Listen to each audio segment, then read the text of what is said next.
Hello दोस्तों, नमस्कार। एक बार फिर से स्वागत है आपके अपने यूट्यूब चैनल देव जी के ट्रिक्स में। तो दोस्तों यहाँ पर देख सकते हैं एक बेहतरीन क्लास आपके होने वाली है। डेली आपके देख सकते हैं 8:50 में क्लास आपकी स्टार्ट हो जाती है ना। वैसे 8:45 का आपका टाइम है, लेकिन आप लोगों को आते आते लगभग आपका हो जाता है, इसलिए आपका लगभग टाइम आपका 8:50 आपका है। और आज की हिंदी की क्लास में आपको ज़बरदस्त तरीके के आपके क्वेश्चन होंगे, ज़बरदस्त प्रकार के आपके यहाँ पर क्लास होने वाली है, ठीक है ना। बेहतर तरीके की आपकी होगी।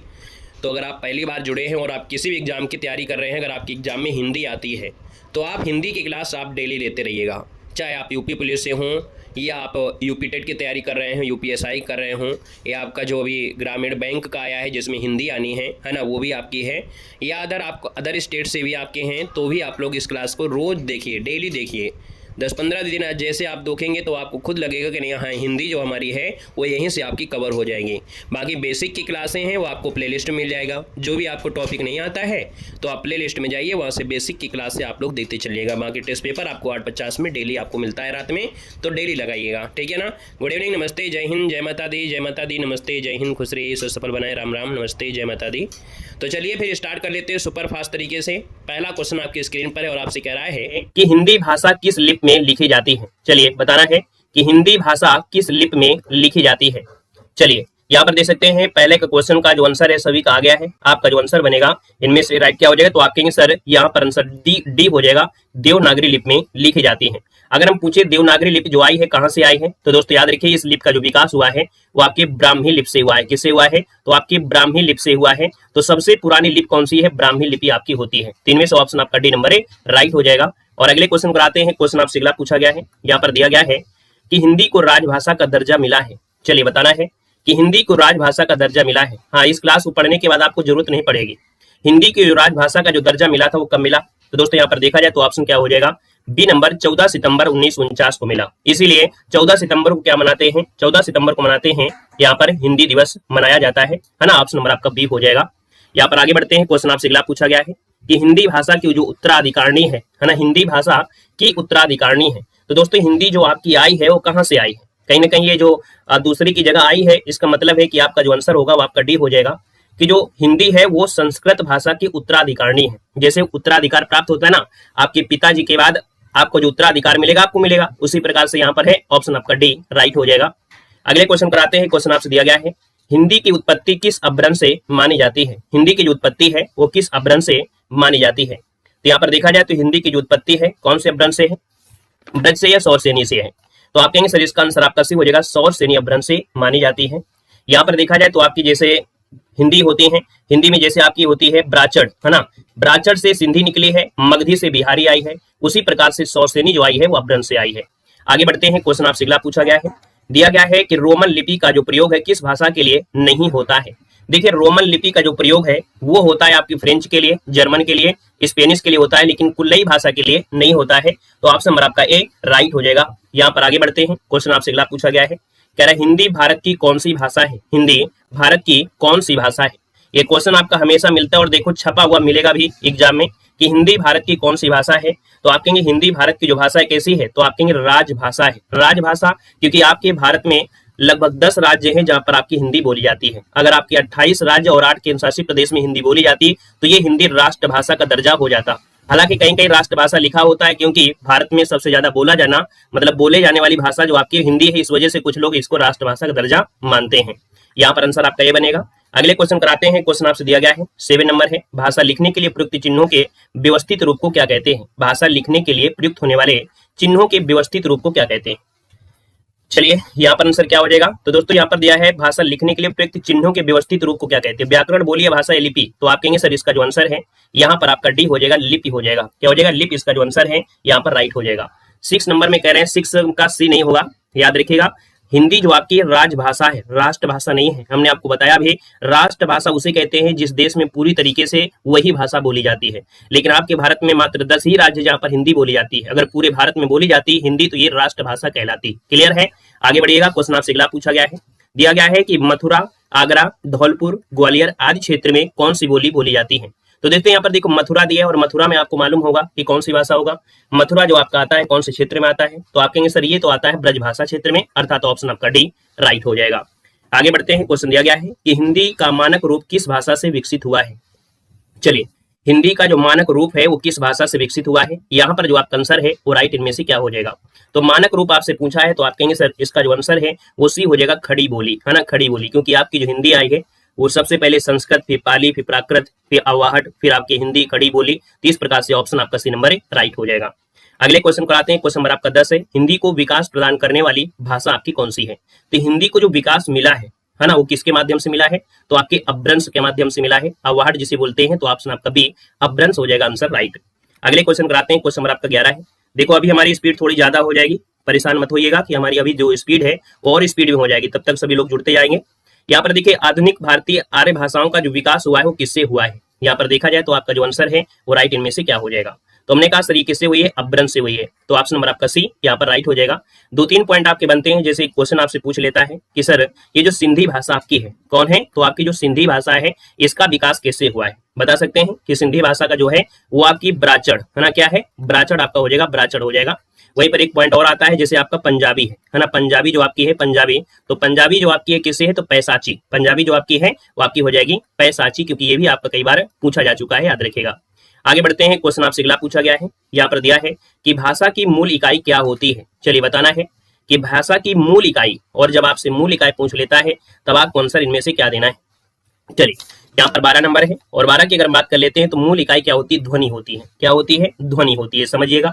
जैसे कि हमने यहाँ पर आपको बोला कि जैसे का, है ना, क्या का बोला, तो कहीं ना कहीं इसका सबसे छोटा जो आपका शब्द निकलेगा तो आपका क्या होगा? इसको तोड़ेंगे का तो इसमें आ निकल आएगा, तो ये आ जो आपकी आ गई कहीं ना कहीं ध्वनि है। तो इसका जो आंसर आप देंगे क्या देंगे? यहाँ पर ध्वनि देंगे, याद रखिए ऑप्शन आपका बी बनेगा। अगला क्वेश्चन दिया गया, शब्द की सबसे छोटी इकाई इनमें से क्या कहलाती है? शब्द की सबसे छोटी इकाई इनमें से क्या कहलाती है? यहाँ पर आपको बताना है।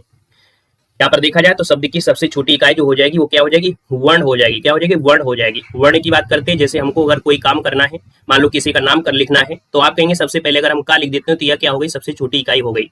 और यहीं से अगर हम छोटी छोटी इकाइयों को मिला देते हैं तो एक शब्द का निर्माण होता है। तो इसलिए आपका आंसर क्या हो जाएगा? वर्ण या अक्षर हो जाएगा।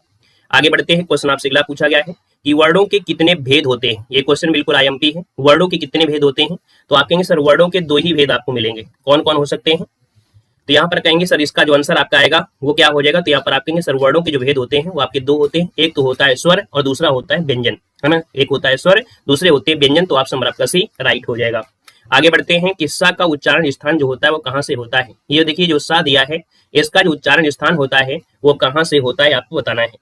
तो देखिए इसको जो हम लोग बोलते हैं ना, ये आपका आता है तालु से। किसे आता है? तालु से आता है। इसका ऑप्शन जो बनेगा बी नंबर हो जाएगा। देखिए यहाँ पर कंठ वाले में कुछ पॉइंट होते हैं, जैसे कि आप लोग जानते हैं कि का वर्ग तो होता है, का वर्ग के साथ साथ इनमें से क्या होता है? छोटा आ भी होता है, बड़ा आ भी होता है, यहाँ पर आपका हा भी होता है, और जो आपका विसर्ग होता है वो भी इसी में यहाँ पर आता है ना। और साथ में यहाँ पर देखा जाए जो आपकी तालु है, तालु अर्थात जो आपका चा वर्ग होता है, इस चा वर्ग में देखा जाए तो आपकी छोटी ई आती है, बड़ी ई भी आती है, और साथ में क्या आता है? या भी आता है, और आपका यहाँ पर सा भी आता है, या भी आता है और आपका सा भी आता है, ठीक है ना।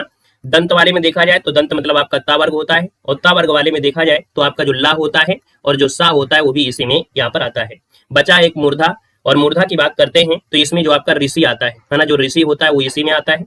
साथ में आपका टा वर्ग तो होता ही होता है, साथ में जो एक रा होता है और जो आपका सा होता है, और एक अभी जो आपका विशिष्ट व्यंजन आपका आया था, है ना, विशिष्ट व्यंजन जो आपका आया है वो विशिष्ट व्यंजन भी आपके किस में है? मूर्धा में। तो स्क्रीनशॉट ले लीजिएगा सभी लोग। खुश रहिए भैया, ईश्वर सफल बनाए। चलिए अगला क्वेश्चन आपसे यहाँ पर दिया गया है और आपसे कह रहा है स्वर रहित व्यंजन जब स्वर सहित व्यंजन से मिलता है तब क्या कहलाता है?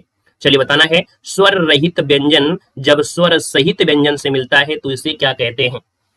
चलिए यहाँ पर देखा जाए तो आपका जो आंसर बनेगा वो हो जाएगा संयुक्ताक्षर। क्या होता है? संयुक्ताक्षर होता है। जैसे स्वर रहित, जैसे आपका का हो गया, स्वर सहित व्यंजन से जब मिलता है तब ये निर्माण होता है किसका? छा से होता है। तो ये जो छा है वो क्या है? तो आपके ये संयुक्ताक्षर है। संयुक्ताक्षर की संख्या आपकी 4 होती है। यहाँ पर छत, और यहाँ पर देखा जाए तो त्रा होता है, छत्रज्ञा भी होता है, और परिश्रम वाला जो आपका स्रा होता है वो भी इसी में यहाँ पर आता है। आगे बढ़ते हैं। क्वेश्चन आपसे अगला पूछा गया है, निम्न में से कौन सा वर्ण अघोष है? देखिए अघोष की अगर बात करते हैं तो ये जो आपकी स्वर तंत्रियां होती हैं, स्वर तंत्रियों के कंपन के आधार पर हम लोग कहते हैं कि स्वर जो आपके हैं आपके कहेंगे अघोष होता है और एक होता है सघोष। तो यहाँ पर देखिए जो अघोष होते हैं किसी भी वर्ग का पहला और जो दूसरा वर्ण होता है वो अघोष होता है। इसका मतलब ऑप्शन नंबर आपका जो बनेगा वो आपका ए नंबर राइट हो जाएगा, याद रखेगा। यहाँ पर देखा जाए तो इसमें से पहला हो गया, दूसरा हो गया, साथ में यहाँ पर देखिए ये जो आपका सा होता है एक ये आपका सा होता है और एक आपका कौन सा होता है, ये वाला सा। ये भी किस में आते हैं, अघोष में आते हैं। तो जो भी पूछा जाएगा यही आपका हो जाएगा। आगे बढ़िएगा, क्वेश्चन आपसे अगला पूछा गया है कि अ के उच्चारण स्थान या अ के उच्चारण में सहायता ली जाती है कि अतिरिक्त स्थान आपको बताना है। देखो अ का जो उच्चारण स्थान आपका लिया गया है, यहाँ पर जो अ का उच्चारण स्थान है वो कहीं ना कहीं किससे होता है, तो आप कहेंगे सर कंठ से होता है और तालु से होता है। क्यों? क्योंकि जो अ का निर्माण हो रहा है ना, अ का जो निर्माण हो रहा है कैसे बनेगा, अ का जो निर्माण होगा वो कहाँ से होगा, तो का वाले में जो होता है आपका छोटा आ और चा वाले में होता है यहाँ पर छोटी ए। ये कंठ होता है और ये तालु होता है, इन्हीं के निर्माण से ही कहीं ना कहीं इसका निर्माण होता है। तो कंठ तालु आपका आंसर राइट हो जाएगा। अगले क्वेश्चन कराते हैं, क्वेश्चन आपको 19 है, हिंदी वर्णमाला में स्वरों की संख्या यहाँ पर बताना है कि हिंदी वर्णमाला में स्वरों की संख्या कितनी होती है। चलिए स्वरों की संख्या बताना है। यहाँ पर देखिए जब भी आपसे पूछे तो आपका आंसर 11 बताना है। क्या बताना है, स्वरों की संख्या कितनी होती है, 11। ऑप्शन आपका ए राइट हो जाएगा। अगला क्वेश्चन आपसे दिया है, वर्णमाला का कौन सा अक्षर है जो आपकी पुल्लिंग में नहीं है। देखिए सभी अक्षर वर्णमाला में पुल्लिंग होते हैं, लेकिन जो आपकी छोटी ये है और बड़ी है ये क्या होते हैं, स्त्रीलिंग में होते हैं। स्त्रीलिंग में होता है। जो आपका ऋषि जो आपका होता है वो भी आपके इसी में आता है। तो आप कहेंगे सर यहाँ पर ये अपवाद के रूप में, बाकी सभी क्या होते हैं, पुल्लिंग होते हैं। खुश रहिए, ईश्वर सफल बनाए। यहाँ पर आगे बढ़िएगा, क्वेश्चन दिया गया है, कुल पूछेगा तब भो आपको 11 बताना है क्योंकि स्वर आपके 11 ही होते हैं। ठीक है ना, कुछ भी पूछे स्वर का नाम लेता है तो आपको 11 ही देना है, 13 नहीं देना है। लेकिन निम्नलिखित में से तद्भव आपको बताना है। यहाँ पर अगर हम बात करें कि सर तद्भव जो आपका है इनमें से कौन है, तो आप कहेंगे सर कपूर जो आपका है वो तद्भव है। इसका जो तत्सम बनता है उसका तत्सम बनता है कर्पूर। तो आप इसके ऊपर अगर ऐसे चढ़ा होता है ये कर्पूर हो जाता है। तो ऑप्शन नंबर आपका ए हो जाएगा। कुछ बातें याद रखना कि जो आपका ये छा होता है जहां भी मिले ये आपका केस में होता है, तत्सम में होता है। ये जो त्रा होता है भी तत्सम में आपको मिलता है। साथ में जो अंक की बिंदी होता है वो भी तत्सम में आपको मिलेगी। आधा अक्षर होता है वो भी तत्सम में आपको मिलता है। तो कहीं ना कहीं यहाँ पर हुआ शब्द जो मिलेगा, हुआ वर्ण, ये भी आपको तत्सम में ही मिलेगा। आगे बढ़िएगा, क्वेश्चन आपसे दिया गया है, निम्न में से तद्भव शब्द इनमें से कौन सा है। चलिए बताना है कि तद्भव शब्द इनमें से जो आपका दिया है वो आपका कौन सा है। तो आप कहेंगे सर यहाँ पर जो आपका आंसर है तद्भव शब्द इनमें से कौन बनेगा, बता सकते हैं। तो आप कहेंगे सर जो आपका दिया है अचर, क्या दिया है, अचर दिया है, या हम लोग इसे अचरज कह सकते हैं। तो आपका जो अचर है कहीं ना कहीं ये तद्भव है। तो यहाँ पर ये अधूरा है, वैसे आपका अचरज होता है ना, जब भी कभी मिलेगा तो अचरज मिलेगा। तो अचरज का होता है आश्चर्य, क्या होता है, आश्चर्य होता है। तो इसलिए यहाँ पर आप कहेंगे सर ए नंबर जो आपका है ये तद्भव हो जाएगा। क्लियर है। चलिए यहाँ पर अगले क्वेश्चन कराते हैं। क्वेश्चन दिया गया तद्भव शब्द आपके बने होते हैं। तो दोस्तों हम लोग तद्भव की कभी कभी परिभाषा पूछ लेता है। हर हर महादेव भाई, हर हर महादेव।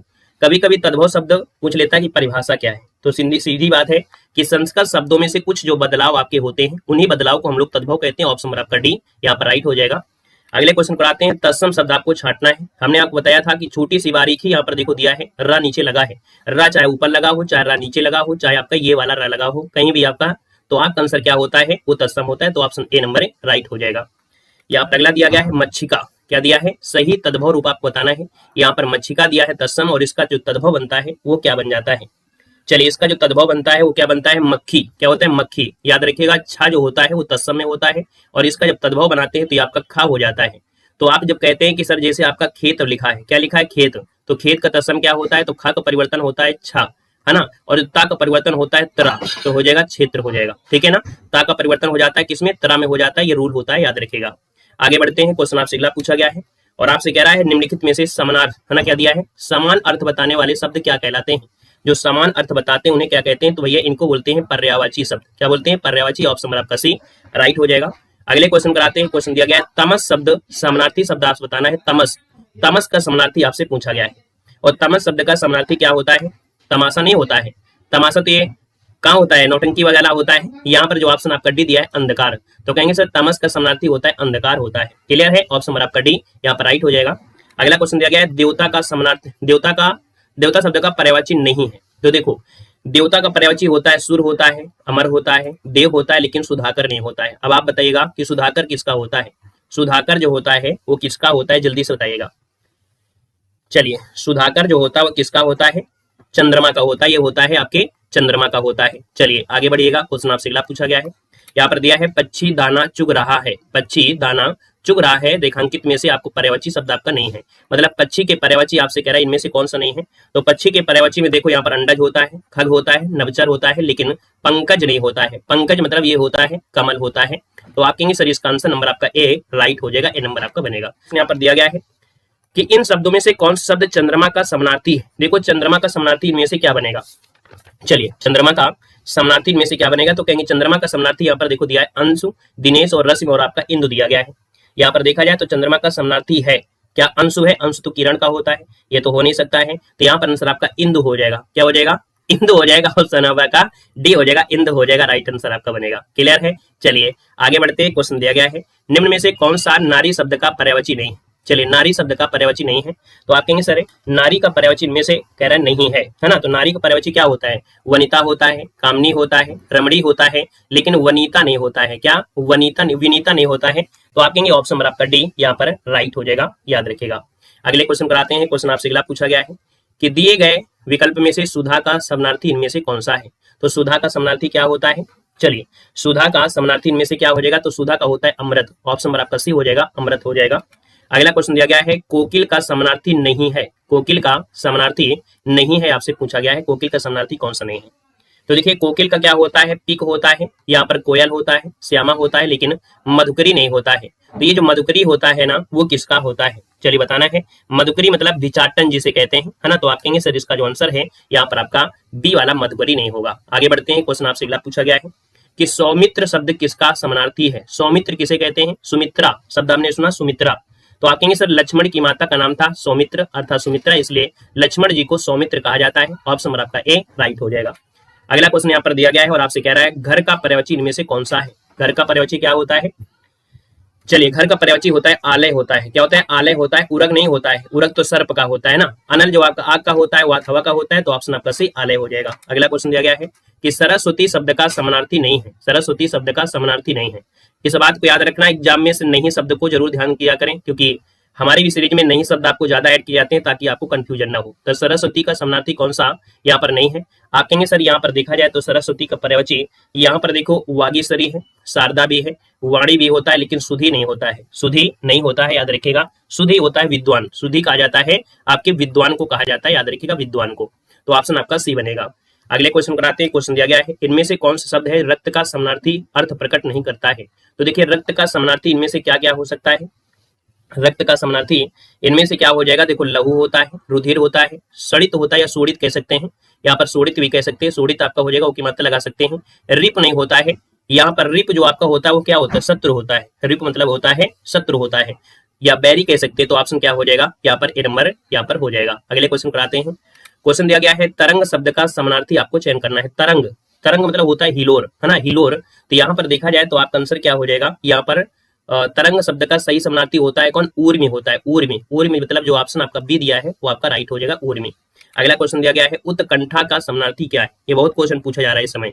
उत्कंठा, लालसा, है ना, यहाँ पर उत्सुकता जिसे कहते हैं। तो आप कहेंगे सर यहाँ पर जो आपका आंसर दिया गया है वो राइट हो जाएगा, सी नंबर। उत्सुकता होती है, अभिलाषा होती है, जिसे आपके अंदर उत्सुकता होती है कि सर की कब मैराथन क्लास आएगी जिससे हम पूरा का पूरा कवर कर ले। तो ऑप्शन आपका सी बनेगा।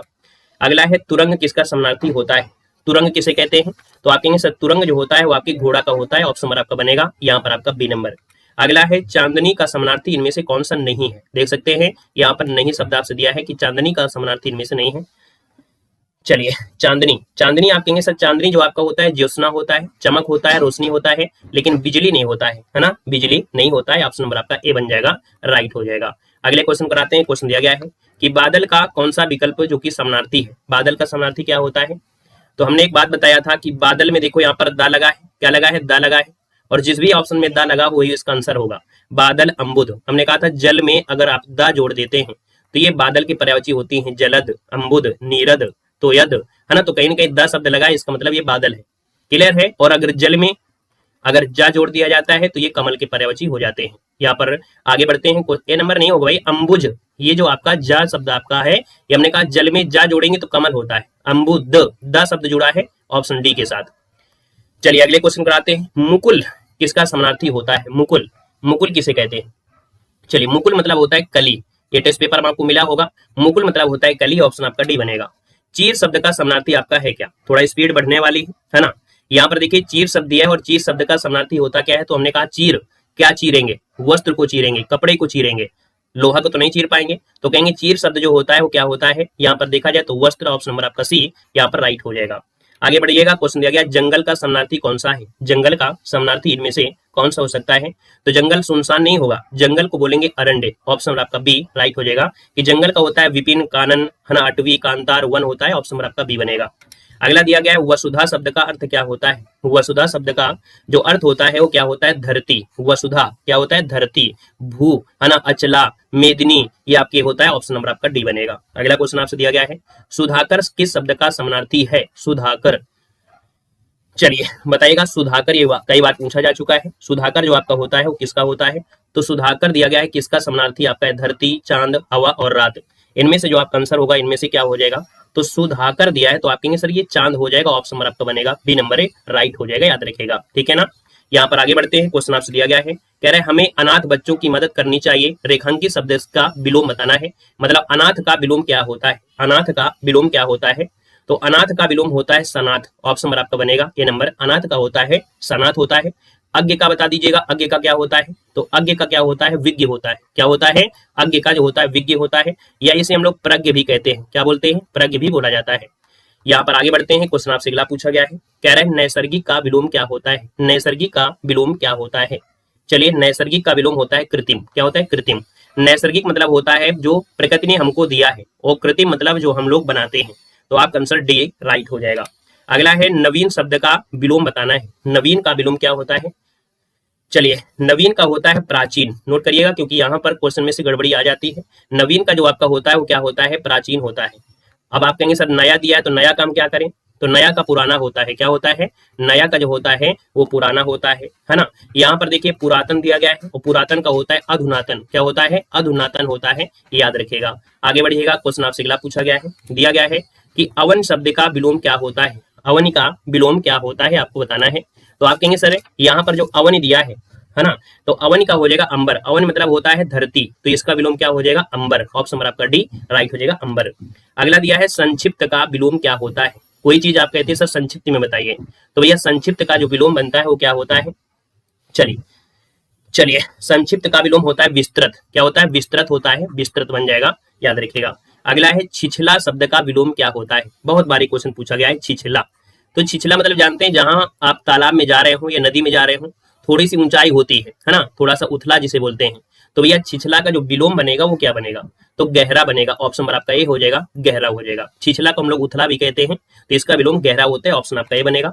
यहाँ पर दिया है अपकर्ष, और अपकर्ष का जो होता है वो क्या होता है। चलिए यहाँ पर दिया है कि अपकर्ष का जो विलोम होता है वो क्या होता है, तो आप कहेंगे अपकर्ष और उत्कर्ष, अपकर्ष और उत्कर्ष दोनों को आपको याद रखना है, अपकर्ष और उत्कर्ष, मतलब ऑप्शन नंबर आपका बनेगा बी नंबर राइट हो जाएगा। जब भी कभी अप मिल जाए, क्या मिल जाए, जब भी कभी आपको अप मिल जाए तो उसका समझो विलोम क्या होता है, उत आपको निकलेगा, उत वाला जो आपका हो जाएगा। आगे बढ़िएगा, क्वेश्चन आपसे दिया गया है और कह रहा है अनुचित विकल्प का जोड़ा आपको पहचानना है, जो आपका अनुचित दिया गया हो। देखिए अनुचित कौन सा है, चलिए अनुराग का देखिए विराग होता है ना। यहाँ पर देखिए मधु का कटुर होता है, यहाँ पर उन्नत और उन्नति गलत दिया है, क्यों, क्योंकि यहाँ पर उन्नत का विलोम अवनत होता है, क्या होता है, अवनत होता है, अवनत बनता है, इसलिए ऑप्शन नंबर आपका सी आपका गलत हो जाएगा, ठीक है ना। यहाँ पर आगे बढ़ते हैं, क्वेश्चन आपसे अगला पूछा गया है और आपसे कह रहा है स्थावर का विलोम क्या है। स्थावर मतलब जो होता है ना स्थिर रहे, तो इसका मतलब विलोम होता है चलायमान, चलायमान मतलब होता है जंगम, ऑप्शन नंबर आपका डी राइट हो जाएगा। आगे बढ़ते हैं, क्वेश्चन आपसे अगला पूछा गया है निर्मल का विलोम क्या होता है, निर्मल है ना, निर्मल कहते हैं हमारा तो दिल है ना निर्मल है, तो आप कहेंगे सर निर्मल का जो विलोम बनेगा इनमें से क्या हो जाएगा।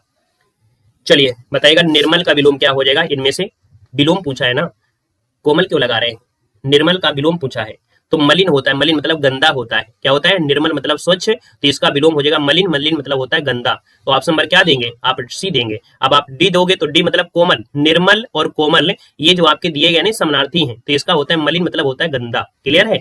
आगे बढ़िएगा, क्वेश्चन आपसे अगला पूछा गया है, कह रहा है अतिवृष्टि, अति मतलब ज्यादा, वृष्टि मतलब बारिश, अतिवृष्टि, तो अतिवृष्टि इसका मतलब विलोम हो जाएगा अनावृष्टि, है ना, जब बारिश नहीं हो रही है अर्थात सूखा हो जाएगा, अनावृष्टि हो जाएगा, सी नंबर बनेगा। अगला है उन्नति का विलोम क्या होता है, चलिए उन्नति का विलोम होता है अवनति, ऑप्शन नंबर आपका डी हो जाएगा, उन्नति का होता है अवनति, ऑप्शन नंबर आपका डी बनेगा। अगला है रिजु, रिजु का विलोम क्या होता है। देखिए यहाँ पर रिजु का विलोम क्या होता है, तो हमने कहा रिजु मतलब बिल्कुल सीधा रेखा, जैसे हमारी नाक बिल्कुल सीधी है ना, नाक की जो सामने वाली रेखा होती है वो सीधी होती है, तो ये इसको बोलते हैं रिजु। और वहीं आप अगर टेढ़ी मेढ़ी बोलते हैं नाक, है ना, तो आप कहेंगे सर रिजु का वक्र होता है, ऑप्शन नंबर आपका बी राइट हो जाएगा। अगला क्वेश्चन दिया गया है, आपसे 4 विकल्प दिया गया है और विपरीत आपको बताना है सन्यासी, कोई व्यक्ति सन्यासी है तो इसका विलोम क्या होता है। चलिए सन्यासी का होता है क्या, सन्यासी का होता है ग्रस्त, है ना, ऑप्शन नंबर आपका ए हो जाएगा, सन्यासी का होता है ग्रस्त, ऑप्शन नंबर आपका ए राइट हो जाएगा। अगला क्वेश्चन दिया गया है अर्क के लिए फीमेल शब्द बताना है, अर्क, अर्क का बेमेल शब्द इनमें से क्या होता है। अर्क मतलब क्या क्या हो सकता है। हम कहते हैं कि अर्क मतलब देखा जाए तो अर्क का हम लोग क्या क्या मतलब निकाल सकते हैं। अर्क मतलब यहाँ पर दिया अपवन, काढ़ा, अंतर और सूर्य। तो याद रखिए अर्क के लिए जो आपका निकलेगा बेमेल शब्द वो आपका अंतर निकलेगा, ऑप्शन आपका सी हो जाएगा। यहाँ पर आंसर आपको सी देना है। और अगले क्वेश्चन पर आते हैं। क्वेश्चन दिया गया है कर का अर्थ नहीं होता है। ये बार बार क्वेश्चन पूछा जाता है कि सर कर का अर्थ नहीं होता है। नोट कर लीजिएगा कि जो कर दिया गया है ना, कर का जो अर्थ नहीं होता है वो देखो हाथ होता है, किरण होता है और टैक्स होता है, लेकिन सूर्य नहीं होता है। ऑप्शन आपका ए हो जाएगा। आगे बढ़ते हैं। क्वेश्चन दिया गया है आपसे कह रहा है कि निम्न से कौन शब्द है जिसके अनेक अर्थ नहीं होते हैं, है ना, जिसके अनेक अर्थ नहीं निकल सकते हैं। और अनेक अर्थ किसके नहीं निकलते हैं, देखो कनक के निकलते हैं, धतूरा भी होता है, सोना भी होता है। अनंत के भी निकलते हैं क्योंकि अनंत मतलब आकाश भी होता है ना, आपके असीम भी होता है। महावीर, भगवान महावीर को भी कहते हैं, हनुमान जी को भी कहते हैं। लेकिन जो हत्या शब्द आपका है तो हत्या को इंग्लिश में हम मर्डर कह सकते हैं, इंग्लिश में मर्डर कह सकते हैं, लेकिन ये हिंदी में हम लोग इसका समानार्थी नहीं निकाल सकते, याद रखिएगा। क्लियर है। हाँ, योजना की भी आपको वीडियो मिल जाएगी, परेशान ना होइएगा। अगला क्वेश्चन दिया गया है आपसे कह रहा है कि सर एक शब्द है जिसके अनेकार्थी शब्द आपको बताना है। अरुण दिया गया है और अरुण के अनेकार्थी इनमें से होगा क्या। तो अरुण मतलब होता है सूर्य। यहाँ पर जो आंसर है वो आपको बनेगा ए नंबर, राइट हो जाएगा, सूर्य हो जाएगा दोस्तों, याद रखिएगा। ठीक है ना। यहाँ पर आगे बढ़ते हैं। क्वेश्चन आपसे अगला पूछा गया है, कह रहा है कि दिए गए विकल्पों में से निशीथ का अर्थ क्या होता है। निशीथ का अर्थ इनमें से क्या होता है। तो आप कहेंगे सर निशीथ, निशीथ की अगर हम बात करते हैं तो आपका आंसर इनमें से क्या हो जाएगा। निशीथ मतलब होता है आधी रात का जो समय होता है उसे निशीथ कहते हैं। ऑप्शन आपका बी बनेगा, आधी रात का समय निशीथ होता है। अगला क्वेश्चन दिया गया है सब कुछ जानने वाला वाक्यांश के लिए शब्द क्या है। सब कुछ जानने वाला, भाई जो सब कुछ जानता है उसको सर्वज्ञ कहते हैं। क्या बोलते हैं, सर्वज्ञ। ऑप्शन आपका बी यहाँ पर राइट हो जाएगा। क्लियर है। यहाँ पर अगर बहुज्ञ पूछे, बहुज्ञ क्या है, तो बहुज्ञ मतलब होता है बहुत कुछ जानने वाला। ठीक है। और अज्ञ मतलब होता है, अज्ञ मतलब होता है कुछ ना जानने वाला, कुछ ना जानने वाले को अज्ञ कहते हैं। आगे बढ़िएगा। क्वेश्चन आपसे दिया गया है कि जो कठिनाई से मिलता है ना, जो कठिनाई से मिलता है। और आज के समय में क्या क्या कठिनाई से मिलता है, आप लोग सब लोग समझदार हैं। चाहे वो कोई भी चीज हो आसानी से नहीं मिलेगी, कठिनाई से मिलती है। तो आपका जो आंसर हो जाएगा यहाँ पर बी हो जाएगा, दुर्लभ, है ना, दुर्लभ। इस ऑप्शन नंबर आपका बी राइट हो जाएगा। दुर्गम मतलब क्या होती है, जो आसानी से आपको मिल जाए उसे दुर्गम कहते हैं। क्लियर है ना। सुलभ मतलब क्या होता है, जो आसानी से प्राप्त हो जाए उसे सुलभ कहते हैं। क्लियर है। आगे बढ़िएगा। क्वेश्चन आपसे अगला पूछा गया है और आपसे कह रहा है कि जिनका संबंध आध्यात्म से है, जिनका संबंध आध्यात्म से होता है उसे क्या कहते हैं। चलिए यहाँ पर देखा जाए तो इसका आंसर क्या हो जाएगा, जिनका संबंध आध्यात्म से हो उन्हें बोलते हैं आध्यात्मिक। ऑप्शन नंबर आपका ए राइट हो जाएगा। यहाँ पर आगे बढ़ते हैं। क्वेश्चन आपसे अगला पूछा गया है कि अपने जीवन पर स्वयं लिखी गई जो कथा होती है, अपने जीवन पर स्वयं लिखी गई जो कथा होती है उसे क्या बोलते हैं।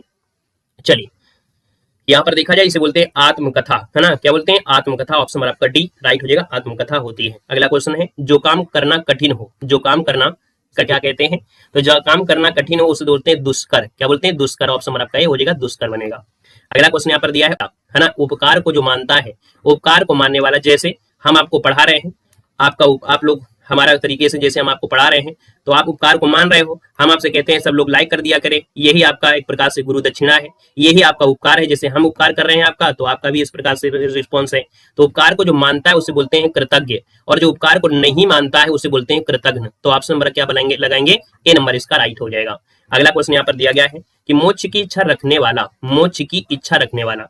तो देखो हमने कहा था रखने वाला शब्द लगा देता है तो भाव बदल जाता है, भाव बदल जाता है। यहाँ होता है मुमुच, क्या होता है, मुमुच होता है। लेकिन रखने वाला शब्द ना लगा हो तो मुमुच्छ, केवल ये मात्रा हट जाती है, याद रखिएगा। ठीक है। ऑप्शन आपका बी हो जाएगा। अगला क्वेश्चन दिया गया है कि अनिल और अनल का सही अर्थ क्या है। अनिल और अनल, देखिए अनिल और अनल का अर्थ इनमें से क्या होता है, इसका आंसर देना है।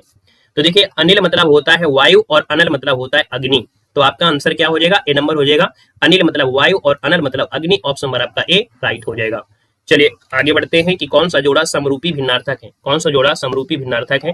इसको देखकर ही आंसर लगा सकते हैं। एक जैसे ही आपको दिखाई देंगे, एक जैसे आपको सुनाई देंगे। तो देखो अवधि, अवधि मतलब समय होता है और अवधि मतलब भाषा होती है, या अवधि एक देश भी होता है। तो आप कहेंगे आंसर नंबर आपका ए राइट हो जाएगा। अगला है अशुद्ध वाक्य आपको बताना है। हमने कहा था कि जब भी अशुद्ध में एक शब्द होता है, अनेकों का प्रयोग हिंदी में कभी भी नहीं करते हैं, है ना।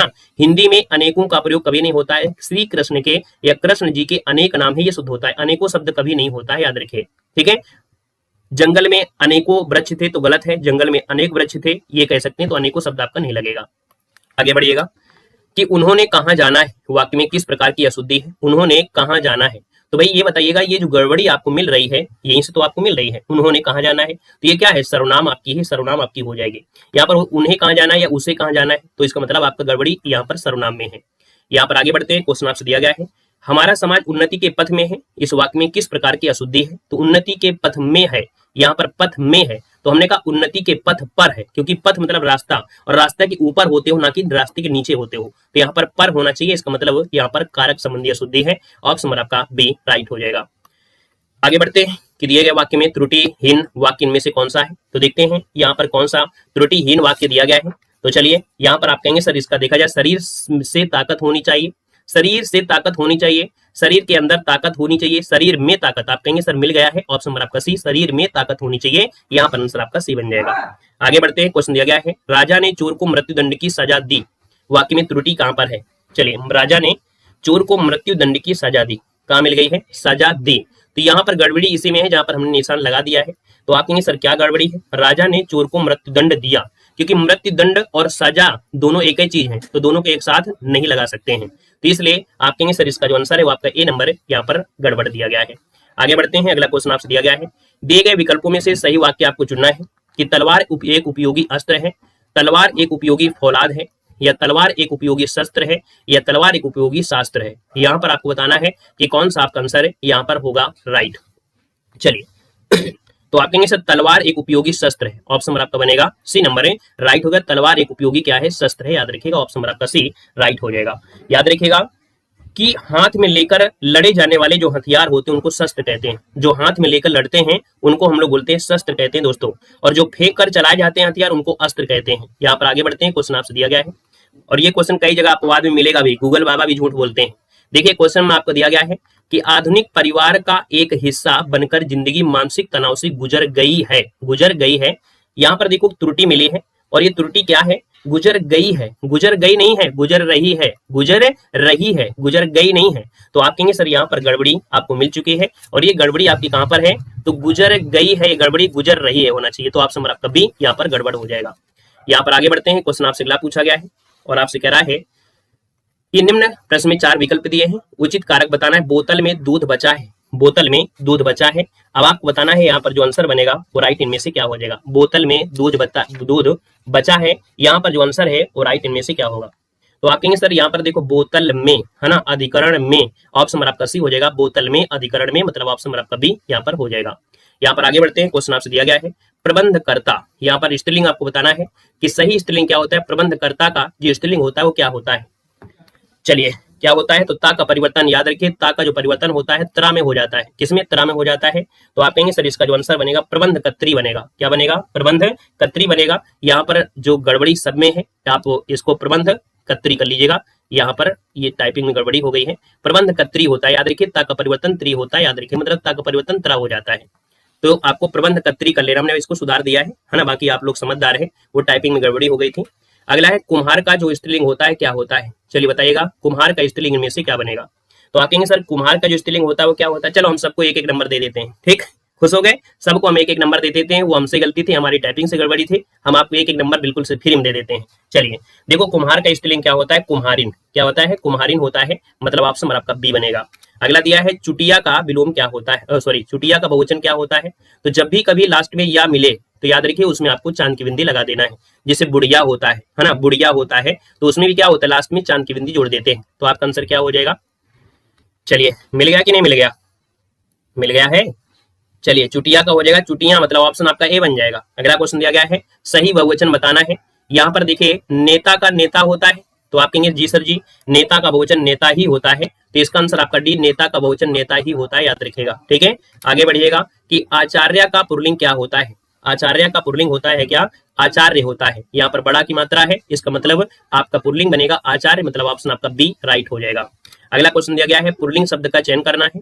नायिका कैसी है, लेखिका कैसी है, वधु कैसी है, धावक कैसा है। हमने कहा था बस एक शब्द आपको याद रखना है, और वो एक शब्द आपका है कैसा और कैसी, है ना। कैसा से आंसर आया है तो पुल्लिंग, और कैसी से आंसर अगर आता है तो स्त्रीलिंग होता है। जैसे अगर हम आपको एक शब्द देते हैं रोटी, क्या रोटी, रोटी कैसा है या कैसी है, तो आप कहेंगे रोटी कैसी है, इसका मतलब ये स्त्रीलिंग है। अगर बोले पानी कैसी है, पानी कैसा है, तो आप कहेंगे पानी कैसा है, मतलब ये पुल्लिंग है। क्लियर है। आगे बढ़िएगा, क्वेश्चन आपसे अगला पूछा गया है, और यहाँ पर दिया गया है सर विधात्री शब्द का पुल्लिंग क्या होता है? विधात्री शब्द का पुल्लिंग क्या होता है? तो विधात्री का होता है विधाता, ऑप्शन नंबर आपका डी राइट हो जाएगा, विधाता। अगला क्वेश्चन दिया गया है भवानी शब्द का पुल्लिंग क्या होता है? भवानी शब्द का पुल्लिंग क्या होता है? तो भवानी का होता है भव, क्या होता है? भव होता है, याद रखिए भवानी का होता है भव होता है। अगर आपके दिमाग में एक बात आ रही है भगवती, तो देखिए भैया यहाँ पर भगवती का जो होता है ना, भगवती का जो होता है वो भगवान होता है, इसको स्क्रीनशॉट ले लीजिएगा, भगवान। दोनों चीज एक साथ कभी कभी कंफ्यूज करता है। याद रखिए भवानी दिया है तो इसका पुल्लिंग क्या होता है? भव होता है, और भगवती दिया है तो भगवान होता है। इसमें 4 अक्षर है, इसमें 4 अक्षर है, तो 4 अक्षर से आपको याद रहेगा। ठीक है, आगे बढ़िएगा। क्वेश्चन दिया गया है एकाग्नि शब्द का लिंग आपको बदलना है। एकाग्नि शब्द का लिंग बदलना है। अब आप इसका लिंग बदलेंगे तो एकाग्नि का लिंग क्या हो जाएगा? तो एकाकी बनता है। एकाकी मतलब ऑप्शन नंबर आपका सी राइट हो जाएगा। अगला क्वेश्चन यहाँ पर दिया गया है नेता का स्त्रीलिंग क्या होता है?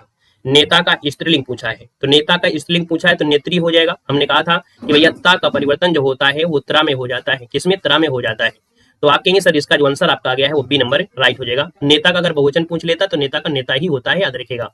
अगले क्वेश्चन कराते हैं और आपसे कह रहा है कि भरता का स्त्रीलिंग बताना है। भरता खाए हैं कि नहीं आप लोग खाए हैं? भरता खाए? चलिए, आलू का भरता, टमाटर का भरता। तो हमने कहा था ता का परिवर्तन त्रा होता है, ता का परिवर्तन त्रा होता है। तो बस आपका आंसर मिल चुका है। कहाँ मिल गया है? ऑप्शन नंबर आपका डी। भरता का होता है भर्तरी, जो भर्तरी दिया है ऑप्शन नंबर आपका बनेगा डी नंबर। आगे बढ़िएगा कि पानी का बहुवचन क्या होता है? पानी का बहुवचन क्या होता है? तो आप कहेंगे सर पानी का तो बहुवचन पानी ही होता है, मतलब ऑप्शन नंबर आपका ए हो जाएगा। समुद्र तो हो नहीं जाएगा कि समुद्र में बहु पानी है, पानी का पानी ही होता है। अगला है मैंने आम ले लिया है, इसका बहुवचन इनमें से है क्या? मैंने आम ले लिया है, इसका जो बहुवचन हो जाएगा इनमें से क्या हो जाएगा? चलिए बता सकते हैं तो आप लोग बताइएगा। यहाँ पर जो आपका आंसर बनेगा इनमें से राइट क्या हो जाएगा? चलिए, मैंने आम ले लिया है। चलिए, तो आप कहेंगे सर मैंने आम ले लिए हैं, ऑप्शन नंबर आपका बी राइट हो जाएगा। मैंने आम ले लिए हैं मतलब ऑप्शन नंबर आपका बी राइट हो जाएगा। अगले क्वेश्चन कराते हैं। हस्ताक्षर दिया गया है, और हस्ताक्षर क्या है? हस्ताक्षर जो शब्द है ये आपका है क्या? तो इस बात को याद रखना कि जो हस्ताक्षर होते हैं वो हमेशा बहुवचन में ही होते हैं। हस्ताक्षर ओठ हो गए, है ना, सिग्नेचर हो गया, हस्ताक्षर जो आपका दिया गया है, प्राण हो गए, होश हो गए, ये हमेशा क्या होते हैं? बहुवचन होते हैं, इसलिए नित्य बहुवचन आपको लगाना है, ऑप्शन नंबर आपका सी। अगला दिया गया है कि डिब्बा का, है ना, डिब्बा किस शब्द का एक वचन है? डिब्बा किस शब्द का एक वचन है? तो डिब्बा का बहुवचन क्या होता है? डिब्बे होता है। क्या होते हैं? डिब्बे। ऑप्शन नंबर आपका ए राइट हो जाएगा। अगला है बिल्ली का बहुवचन क्या होता है? बिल्ली का बहुवचन इनमें से क्या होता है? चलिए, बिल्ली का बहुवचन क्या होता है? बिल्लियां होता है। ऑप्शन नंबर आपका हो जाएगा ए नंबर हो जाएगा। पुल्लिंग और स्त्रीलिंग नहीं पूछा है कि बिल्ली का बिलाव कर दीजिएगा, क्योंकि यहाँ पर बहुवचन की बात कह रहा है, क्योंकि आपके दिमाग में कभी दूसरे कुछ खटकने लगता है। तो बिल्ली का बहुवचन बिल्लियां, और पूछता आपकी पुल्लिंग तो बिलाव होता। यहाँ पर अगला क्वेश्चन दिया गया है संज्ञा का भेद आपका नहीं है। अब आपको ये बताना है कि संज्ञा के कौन कौन से भेद होते हैं। संज्ञा के कौन कौन से भेद होते हैं आपको बताना है। आपका आंसर इनमें से क्या बनेगा? चलिए, यहाँ पर देखा जाए तो संज्ञा का भेद इनमें से कौन सा नहीं है। आप लोग संज्ञा में यहाँ पर पढ़े होंगे कि संज्ञा के कौन कौन से भेद आपके होते हैं, कौन कौन से नहीं होते हैं। तो आपका आंसर इनमें से राइट क्या हो जाएगा? तो आप इन्हें संज्ञा में देखो व्यक्तिवाचक हो जाएगा, जातिवाचक हो जाएगा, भाववाचक हो जाएगा, लेकिन निजवाचक नहीं होता है, मतलब ऑप्शन नंबर आपका सी राइट हो जाएगा। दोस्तों याद रखिएगा, क्लियर है? व्यक्तिवाचक, जातिवाचक, द्रव्यवाचक, समूहवाचक और भाववाचक ये संज्ञाएं होती हैं। आगे बढ़िएगा। क्वेश्चन आपसे दिया गया है कि निम्नलिखित में से सर्वनाम कौन सा है। यहाँ पर देखिएगा कि जो सर्वनाम है वो आपका कौन सा है। यहाँ पर आंसर देना है कि वह सर्वनाम जो आपका है वो कौन सा है। तो कहेंगे जो आप दिया गया है, जो आप दिया गया है वो क्या है? सर्वनाम है। तो ऑप्शन नंबर आपका क्या बनेगा? ए नंबर है राइट हो जाएगा, ये आपका हो जाएगा। आगे बढ़ते हैं। क्वेश्चन आपसे अगला पूछा गया है और आपसे कह रहा है कि पुरुषवाचक सर्वनाम के कितने भेद होते हैं। पुरुषवाचक सर्वनाम के जो भेद होते हैं वो कितने होते हैं आपसे कह रहा है। तो यहाँ पर देखा जाए 102 नंबर की बात करते हैं तो 102 नंबर के ऑप्शन में से क्या हो जाएगा? चलिए, यहाँ पर देखा जाए पुरुषवाचक सर्वनाम के कितने भेद होते हैं? तो 3 होते हैं। कितने होते हैं? 3 होते हैं। ऑप्शन नंबर आपका बनेगा ए नंबर होते हैं, है ना। मतलब एक उत्तम पुरुष होता है, फिर आपका मध्यम पुरुष होता है, फिर आपका अन्य पुरुष होता है।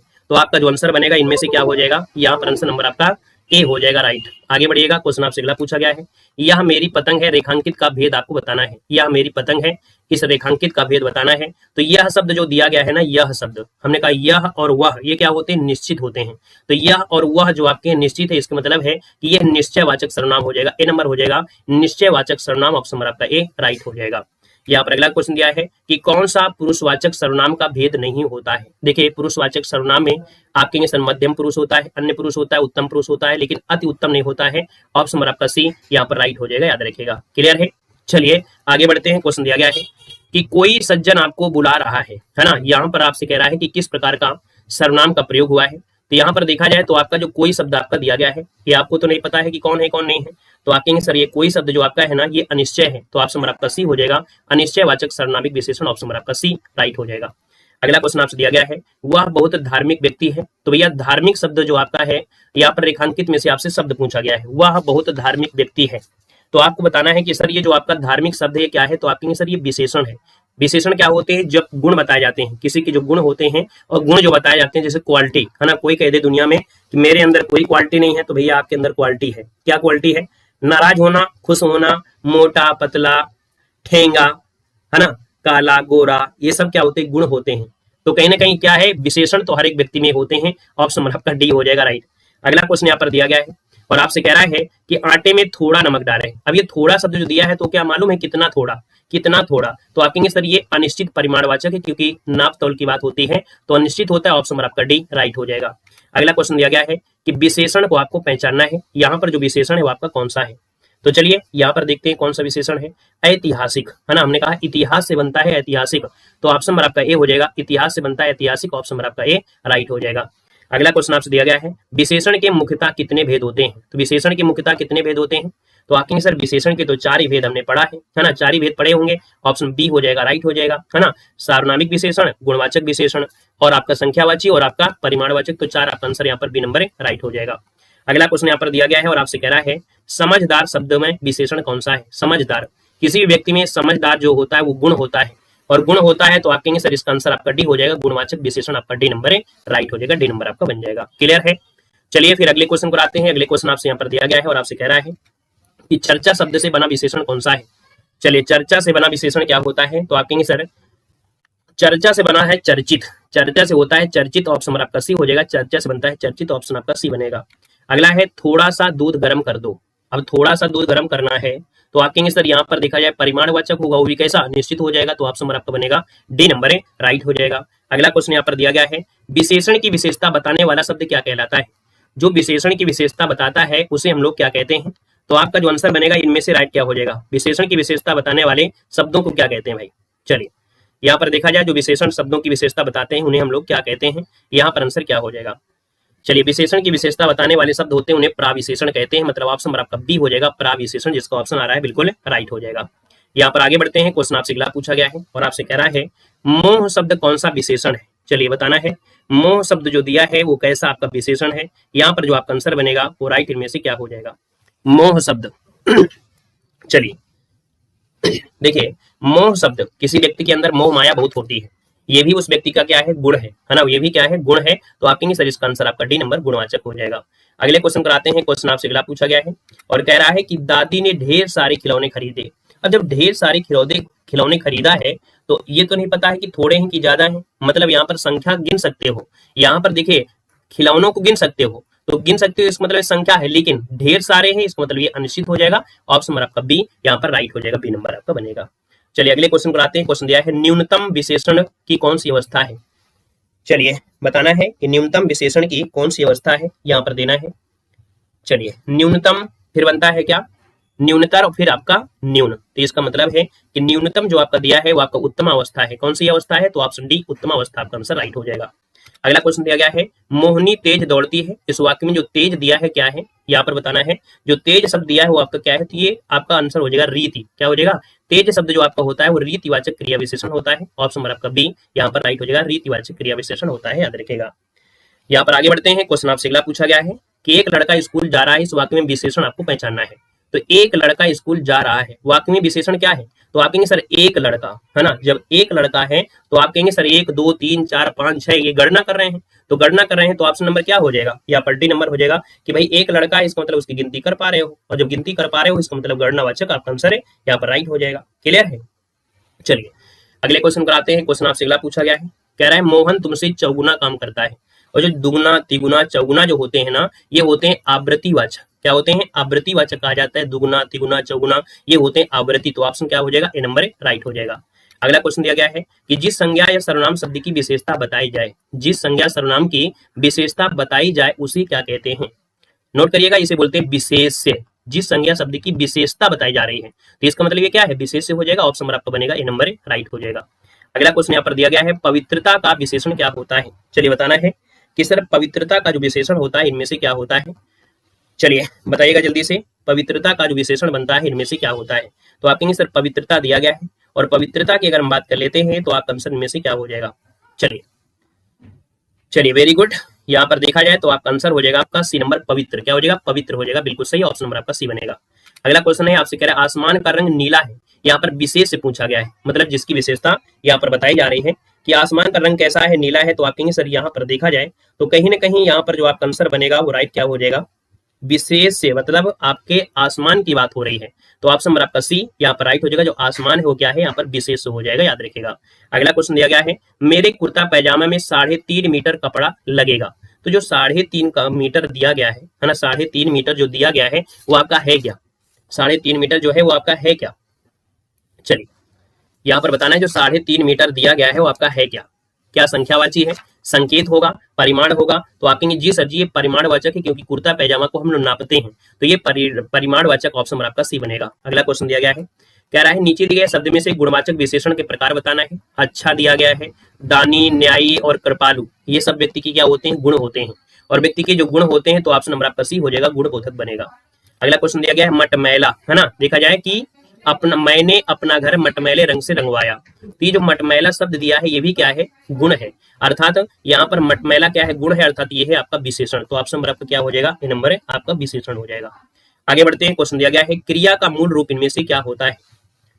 चलिए बताना है कि क्रिया का जो मूल रूप होता है इनमें से क्या होता है। तो आप कहेंगे सर जी क्रिया का जो मूल रूप होता है कहीं ना कहीं धातु कहलाता है। क्या कहलाता है? धातु कहलाता है। जैसे हमने कहा, जैसे चल, है ना, चल क्या है? धातु है। और इसमें अगर ना प्रत्यय जोड़ दें तो चलना हो जाएगी क्रिया। तो इसका मतलब है कि क्रिया का मूल रूप जो कहलाता है उसे क्या कहते हैं? यहाँ पर धातु कहते हैं। ऑप्शन नंबर आपका डी राइट हो जाएगा। अगले क्वेश्चन कराते हैं, दिया गया है प्रेरणार्थक क्रिया। आपको बताना है प्रेरणार्थक क्रिया इनमें से कौन है? प्रेरणार्थक क्रिया क्या होता है? यहाँ पर गिरना, सुनाना, बोलना, कहन। तो आप कहेंगे सर यहाँ पर देखा जाए तो आपका जो आंसर होगा वो आपका हो जाएगा बोलना। क्या हो जाएगा? बोलना। तो आपका आंसर जो हो जाएगा बी नंबर इसका राइट हो जाएगा, बोलना हो जाएगा। ठीक है। अगर आप कहेंगे सुनाना नहीं सुनवाना, है ना, क्या होगा? सुनाना, सुनवाना। तो यहाँ पर प्रथम जो आपका प्रेरणार्थक ये नहीं बोला है, प्रथम इसमें ये नहीं बोला गया है कि प्रथम प्रेरणार्थक या द्वितीय प्रेरणार्थक, है ना। इसलिए हम कह सकते हैं इस वाले क्वेश्चन में थोड़ा सा मिसप्रिंट भी कह सकते हैं, बाकी जरूरी भी नहीं है। हम लोग इस हिसाब से ऑप्शन आपका सी ही यहाँ पर कर सकते हैं। यहाँ पर अगला क्वेश्चन दिया गया है, जागना मूल रूप क्रिया का प्रथम प्रेरणार्थक क्या होता है? जागना जो आपका दिया गया है, जागना इसका प्रथम प्रेरणार्थक। तो जागना, जगाना कि जगवाना? तो आप कहेंगे सर जगाना। जगाना जो आपका है प्रथम प्रेरणार्थक है और जगवाना जो आपका है वो द्वितीय प्रेरणार्थक है। तो ऑप्शन क्या हो जाएगा? ये नंबर है राइट हो जाएगा। हाँ, बुलवाना होगा तब, है ना, बिल्कुल सही है। यहाँ पर अगला क्वेश्चन है, रवि दीवार रंगने लगा। रवि दीवार रंगने लगा। रंगना और लगा दो क्या है? यहाँ पर क्रियाएं हैं। रंगना भी क्रिया है और लगा भी क्रिया है। तो आप कहेंगे सर यहाँ पर देखा जाए तो आपका आंसर हो जाएगा यहाँ पर कौन सी? तो दो क्रियाएं आपकी हैं, इसका मतलब ये संयुक्त क्रिया हो जाएगा। ऑप्शन नंबर आपका डी राइट हो जाएगा। आगे बढ़ते हैं, क्वेश्चन आपसे अगला पूछा गया और आपसे कह रहा है, अनु ने देखकर निबंध लिखा। अनु ने देखकर निबंध लिखा। अब यहाँ पर आपको बताना है क्या हो जाएगा। तो आपने कहेंगे अनु ने पहले देखा और इसके बाद फिर निबंध को लिखा। तो यहाँ पर देखा और निबंध लिखा, इसका मतलब ये क्रिया कैसी है? पूर्वकालिक क्रिया है। क्या है? पूर्वकालिक क्रिया है। यहाँ पर जो आंसर है, यहाँ पर आंसर आपका बी राइट हो जाएगा, पूर्वकालिक क्रिया हो जाएगा, बी नंबर। अगला है, क्रिया के मूल रूप को क्या कहते हैं? तो क्रिया का मूल रूप होता है धातु। ऑप्शन नंबर आपका बनेगा ए नंबर है राइट हो जाएगा। अगला क्वेश्चन है, लड़के ने पुस्तक पढ़ी, वाक्य का काल बताना है। लड़के ने पुस्तक पढ़ी, वाक्य का जो काल बनेगा इनमें से राइट क्या हो सकता है? चलिए भाई, लड़के ने पुस्तक पढ़ी, आप लोग काल में पहुंच गए हैं। लड़के ने पुस्तक पढ़ी, यहाँ पर आंसर क्या हो जाएगा? लड़के ने पुस्तक पढ़ी। तो इसका मतलब यह है क्या? यहाँ पर दिया है पूर्ण वर्तमान काल। लड़के ने पुस्तक पढ़ी है, देखो पढ़ी है, इसका मतलब है कि क्रिया जो आपकी है वो क्या है? पूर्ण है। इसका मतलब ऑप्शन आपका बी नंबर है राइट हो जाएगा। यहाँ पर आपका पूर्ण वर्तमान काल हो जाएगा ये वाला, है ना। बी नंबर वो नीचे आ गया है, बाकी पूर्ण वर्तमान काल हो जाएगा, याद रखिए। अगला क्वेश्चन दिया गया है, वह खाता होगा। देखो हमने कहा होगा शब्द लगा देता है, और होगा शब्द लगा दिया, इसका मतलब है कि ये क्या हो गई है? संदिग्ध हो गई है। और होगा दिया, इसका मतलब संदिग्ध वर्तमान काल है। ऑप्शन नंबर आपका ए राइट हो जाएगा, संदिग्ध वर्तमान काल। अगला क्वेश्चन यहाँ पर दिया गया है कि पूर्ण वर्तमान काल को आपको स्पष्ट पहचानना है। चलिए बताना है कि भैया जो पूर्ण वर्तमान काल है ना, पूर्ण वर्तमान काल है तो कौन सा है? इसमें से ऑप्शन कौन सा है? चलिए यहाँ पर पूर्ण वर्तमान कौन सा हो सकता है? इसमें कोई ऐसा ऑप्शन है जो पूर्ण वर्तमान काल को पहचान कर रहा हो? कह रहा है अब हमारे पढ़ने का समय हो गया है। मतलब ऑप्शन नंबर आपका क्या बनेगा? ये नंबर, हमारे पढ़ने का समय हो गया है। अर्थात यहाँ पर जो आपका दिया है वो आपका समय क्या हो? पूरा हो गया है। तो ऑप्शन नंबर आपका क्या हो जाएगा? यहाँ पर ऑप्शन नंबर आपका ए राइट हो जाएगा। अगला क्वेश्चन यहाँ पर दिया गया है और आपसे यहाँ पर क्या कह रहा है कि काल, है ना, क्या काल कहलाता है? काल क्या होता है? काल महाकाल, काल महाकाल। अर्थात क्रिया के घटित होने का जो समय होता है, क्रिया के घटित होने का जो समय होता है वो काल कहलाता है। ऑप्शन आपका ये बनेगा। अगला है भूतकाल के कितने भेद होते हैं? तो आप कहेंगे सर भूतकाल के भेद पूछा गया है, तो आप बताइएगा भूतकाल के जो भेद होते हैं वो कितने होते हैं। चलिए बताना है कि भूतकाल के जो भेद होते हैं वो आपके कितने होते हैं। चलिए भूतकाल के कितने भेद होते हैं जल्दी से बताइएगा। 4 भेद होते हैं, बिल्कुल सही बात है। कि 6 भेद होते हैं? भूतकाल के कितने भेद होते हैं जल्दी से बताइए, 4 या 6? 6 होते हैं, बिल्कुल सही है। यहाँ पर जो आंसर है वो आपका 6 जो ऑप्शन आपका आ रहा है बिल्कुल राइट हो जाएगा। यहाँ पर आंसर जो आपका बनेगा वो आपका हो जाएगा कौन सा, यहाँ पर बी वाला हो जाएगा। 6 भेद आपके होते हैं, याद रखिएगा। कौन कौन से होते हैं? सामान्य, है ना, और आसन्न, पूर्ण, अपूर्ण, संदिग्ध और हेतु। तो ऑप्शन आपका बी बनेगा। अगला क्वेश्चन दिया गया है, वह आए तो मैं जाऊं, वाक्य में कौन सा काल है? वह आए तो मैं जाऊं, भाई अभी आया तो है नहीं है, जब आएगा तभी तो मैं जाऊंगा। तो इसका मतलब है वह आए तो मैं जाऊं, इसका मतलब है हेतु हेतु भविष्य काल। वह आए तो मैं जाऊं, हेतु हेतु भविष्य काल, इसको ऑप्शन आपका बी राइट हो जाएगा। ठीक है ना, वह आए तो मैं जाऊं, इसका मतलब है इसका आंसर आपका हो जाएगा बी नंबर हो जाएगा। अगला क्वेश्चन यहाँ पर दिया गया है, कौन सा वाक्य है जो सामान्य भूतकाल का है? सामान्य भूतकाल का है, आपसे पूछा गया है। सामान्य मतलब देखा जाए जो क्रिया लगभग घटित हुई होगी, बहुत ज्यादा समय ना हुआ हो, तो वर्षा हुई, वर्षा हुई। अर्थात यहाँ पर जो क्रिया है बहुत पहले की बात नहीं हुई कि बहुत पहले हुआ हो। ऑप्शन हमारा हो जाएगा वर्षा हुई। अगला है मैंने आम खा लिया है ना, लिया शब्द है, इसका मतलब है कि जब भी कभी खाने की बात करें तो खाने में क्या होता है कि हम कौन सा खाना खा रहे हैं, दोपहर का खाना या शाम का खाना या रात का खाना, तो ये होता है आसन्न भूतकाल, है ना। इसमें क्रिया की जो होती है वो क्रिया लगभग पास की होती है, जो क्रिया पास की होती है उसे आसन्न भूत कहते हैं। ऑप्शन नंबर आपका सी राइट हो जाएगा। अगर ये होता मैं खाना खा चुका हूं, अगर चुका शब्द लगा देता तो पूर्ण भूतकाल होता, अगर चुका शब्द लगा देता तो पूर्ण भूतकाल होता, लेकिन चुका शब्द ना लगा हो तो आपको आंसर लगाना है आसन्न भूतकाल। आगे बढ़िएगा, क्वेश्चन दिया गया है कि प्रधानमंत्री बाढ़ग्रस्त क्षेत्रों का क्या करेंगे? दौरा करेंगे। इस वाक्य में कौन सा काल है? प्रधानमंत्री जो हैं वो बाढ़ग्रस्त क्षेत्रों का दौरा करेंगे तो करेंगे, इसमें कोई डाउट नहीं है, इसमें कोई डाउट नहीं है कि वो नहीं करेंगे। तो इसका मतलब ये है कि यहाँ पर ये है सामान्य भविष्य काल है। क्या है? सामान्य भविष्य काल, क्योंकि करेंगे मतलब ये भविष्य की बात हो रही है। ऑप्शन नंबर आपका ये राइट हो जाएगा। अगला क्वेश्चन दिया गया है, यदि बारिश होती तो सूखा ना पड़ता, है ना, यदि बारिश होती तो सूखा ना पड़ता।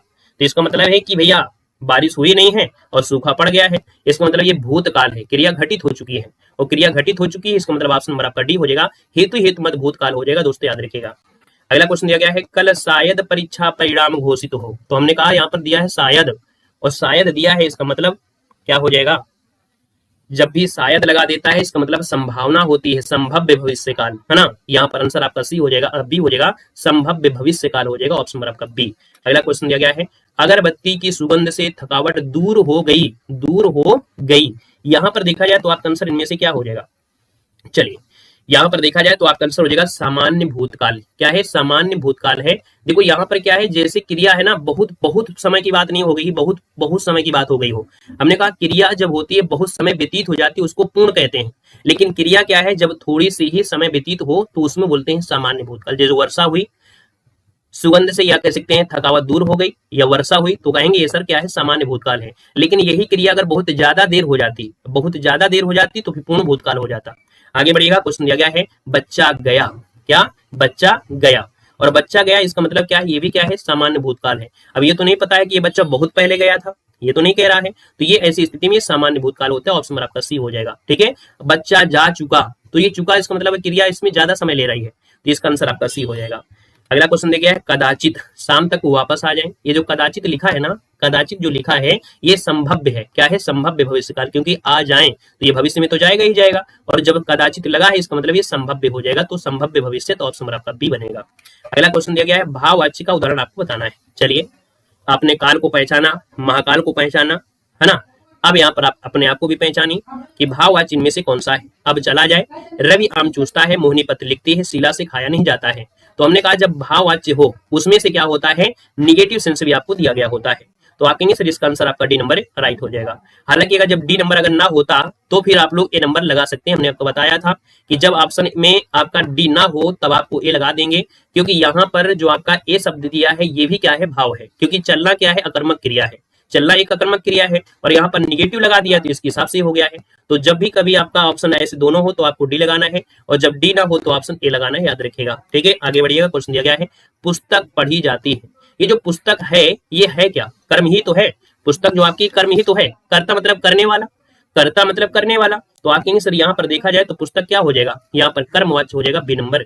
आगे बढ़िएगा, वाच्य के कितने प्रकार होते हैं, चलिए वाच्य के कितने प्रकार हैं आपसे पूछा गया है, तो वाच्य के भैया तीन ही प्रकार आपको बताए गए होंगे, है ना। यहाँ पर देखिए कृत्यवाच्य, है ना, कर्मवाच्य और आपका भाववाच्य। अगला क्वेश्चन दिया गया है, कह रहा है आपसे हाथी ने केला खाया, आपको कर्मवाच्य में बदलना है। हाथी ने केला खाया, इसमें से आपको कर्मवाच्य में कन्वर्ट करना है। तो कर्मवाच्य जो होता है उसकी पहचान होती है द्वारा, है ना। जैसे होता है एक्टिव और पैसिव, इंग्लिश में पढ़े होंगे एक्टिव पैसिव, तो उसमें जो आपका होता है बाई, बाई मतलब द्वारा, और द्वारा मतलब होता है कर्मवाच्य। तो आपसे आपका सी हाथी द्वारा केला खाया गया, इसका मतलब ये आपका हो गया कर्मवाच्य में। अगला क्वेश्चन यहाँ पर आपसे दिया गया है, कह रहा है पंछी पानी पीते हैं, इसका कर्मवाच्य इनमें से क्या हो जाएगा। पंछी पानी पीते हैं, कर्मवाच्य क्या हो जाएगा। पानी पक्षियों से पिए जाते हैं, नहीं, पानी पंछी से पिया जाता है, पक्षियों से पानी पिया जाता है, तो इसका मतलब पक्षियों से मतलब द्वारा, तो आपका जो आंसर है आपका सी नंबर राइट हो जाएगा। अगला क्वेश्चन दिया गया है, वह काम नहीं करता, वाक्य में अव्यय क्या है, वह काम नहीं करता है। तो हमने कहा कि इसमें से ऐसा कोई शब्द हटा दीजिए जिससे दिक्कत भी ना हो और काम बन जाए, जिससे दिक्कत भी ना हो और काम बन जाए।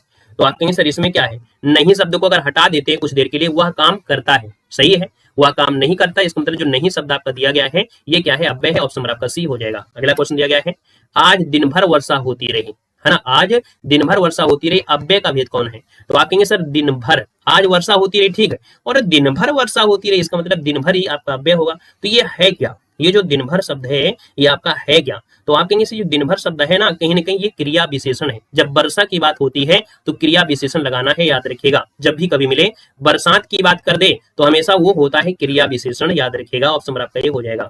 अगला क्वेश्चन यहाँ पर दिया गया है और आपसे क्या दिया है कि बारिश बहुत ज्यादा हो रही है। ज्यादा शब्द आपका है क्या, ज्यादा शब्द आपका है क्या, चलिए ज्यादा शब्द जो आपका दिया है वो आपका है क्रिया विशेषण। क्या है, क्रिया विशेषण, ऑप्शन आपका डी बनेगा।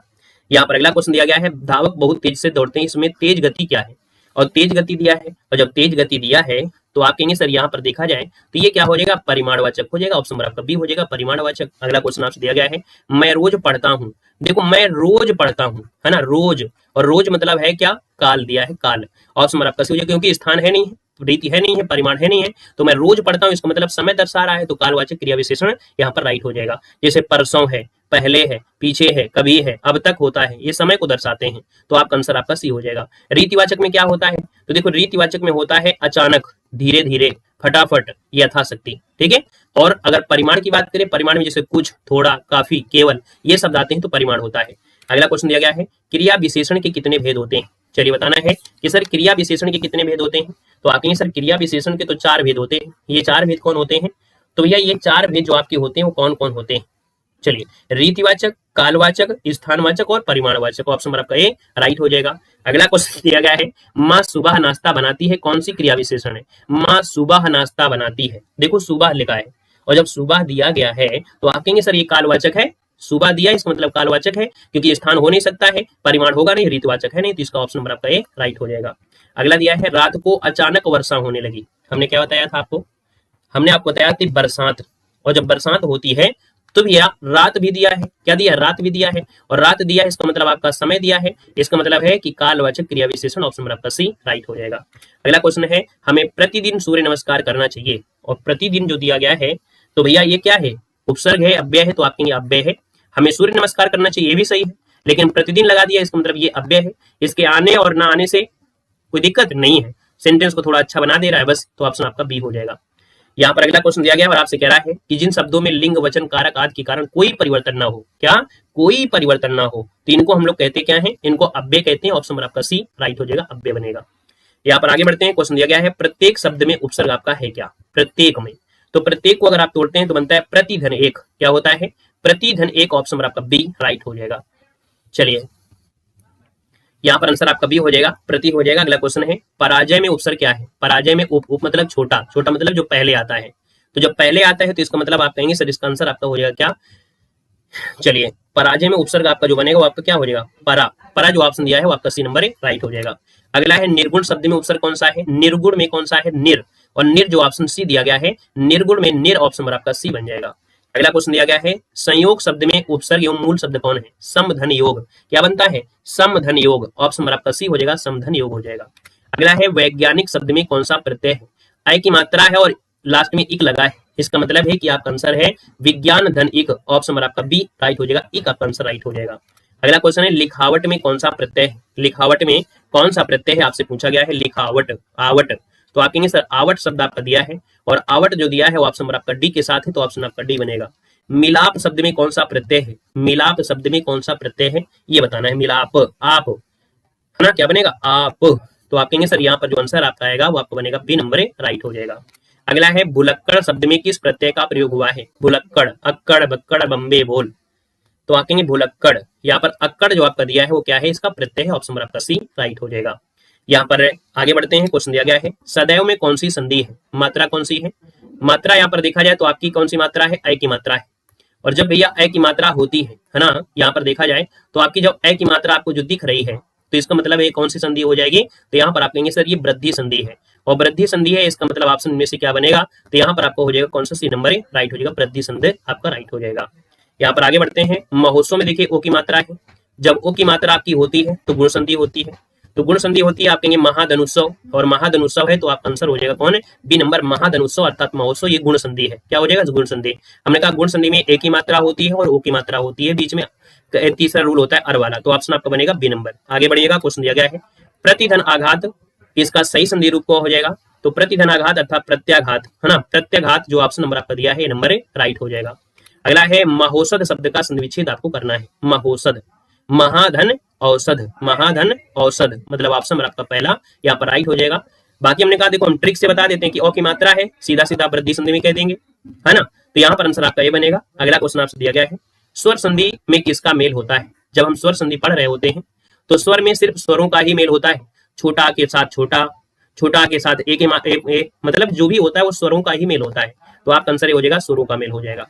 आगे बढ़िएगा, गीतांजलि का सही संधि विच्छेद इनमें से है क्या, गीत धन अंजलि, और गीत धन अंजलि है अर्थात मतलब ऑप्शन नंबर आपका बनेगा डी नंबर गीत धन अंजलि, ऑप्शन आपका डी राइट हो जाएगा, गीतांजलि हो जाएगा राइट। इसमें बड़ा की मात्रा है, देखो ता में जो आपकी मात्रा है वो बड़ा की मात्रा अर्थात ये आपका दीर्घ संधि है। आगे बढ़िएगा, क्वेश्चन दिया गया है धर्मात्मा में कौन सी संधि है, चलिए धर्मात्मा में जो संधि है वो आपकी कौन सी है, तो धर्मात्मा में होता है धर्म धन आत्मा, मतलब यहाँ पर जो आंसर आपका बी दिया है वो आपका राइट हो जाएगा।